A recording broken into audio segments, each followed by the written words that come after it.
नमस्कार। जय डुगर जय मां बोली।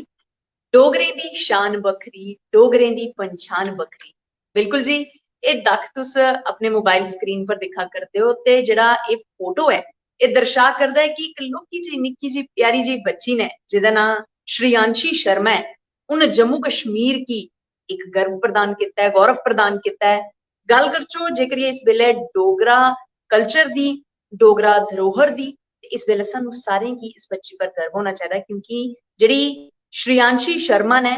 जेड़ी पुत्री ना रविंदर कुमार हुंदी, आराधना शर्मा हुंदी, रेजिडेंस है सुंदरबनी दा। इस बच्ची ने गायत्री मंत्र दा उच्चारण करियै कुदै ना कुदै एक मिसाल कायम कीती है। ते तुसें गी दसदे चलचो इस बच्ची दी जे उमर दी गल करचै ते 1 साल 13 दिनें दी एह् जेह्ड़ी बच्ची है ते 7 सकेंडें च गायत्री मंत्र दा उच्चारण करियै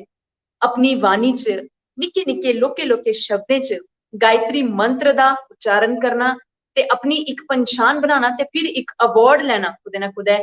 डोगरा जेड़ा एक समुदाय है, डोगरा एक कल्चर है, उसी गर्व प्रदान करने आह्ली गल्ल है। मैं चाहां कि एह् इस बच्ची दे जेड़ा फोटो है ये साफ तौर पर दर्शा करदा है कि किस चाल्ली कन्नै इस बच्ची गी जेड़ा है श्रेयांशी शर्मा जिंदा नां है, यंगेस्ट जेड़ा एक बच्चा है जिन्न गायत्री मंत्र दा उच्चारण करियै कुदै ना कुदै जम्मू कश्मीर की इस साल 2022 च गल करचो ते गर्व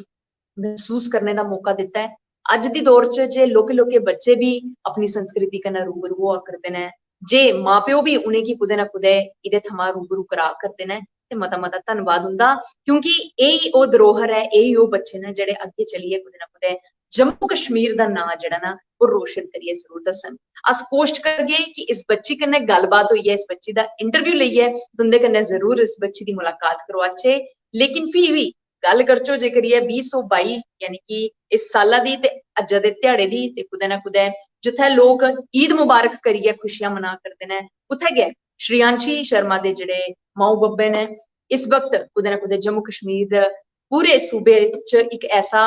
कुदै ना कुदै कम्म कीता अपने बच्ची गी एह् तालीम देइयै कि अपने धर्म कन्नै जुड़े दे रवो, कुदै ना कुदै अपने डोगरी संस्कृति कन्नै जुड़े दे रवो। ते इस बच्ची आस्तै एह् कुदै ना कुदै बड़ा अच्छा गै गलाई सकदे हो तुस कि इक मौका हा, एक प्लेटफार्म हा जिसी यूटिलाइज निं कीता। लेकिन इस बच्ची दे माऊ बब्बे थमां पेरेंट्स दी गल्ल करचै ते उन्नै बड़ा बड्डा योगदान दित्ता है ते पेरेंट्स गी साढ़े तमाम जेकर गल्ल करचै गुलिस्तान डोगरी खबरें दी तरफों,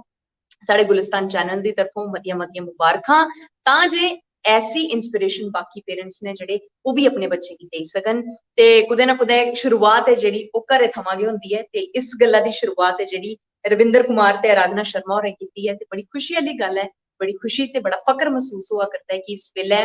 1 साल 13 दिनें दी जे बच्ची गी तुस इस चाल्ली दी कन्नै त्यार करी सकदे हो ते ओह् दिन दूर नहीं, जम्मू शा भी कोई ना कोई कौटल्या जेह्ड़ा है ओह् निकलियै जरूर अपना नां रोशन करग। फिलहाल अ'ऊं भी कोशिश कीती तुंदे कन्नै एह् खबर सांझा करने आस्तै ते मिगी हुन थोड़ी तगर इजाजत देओ। बने दे रहो गुलिस्तान डोगरी खबरें कन्नै। जय डुग्गर जय मां बोली।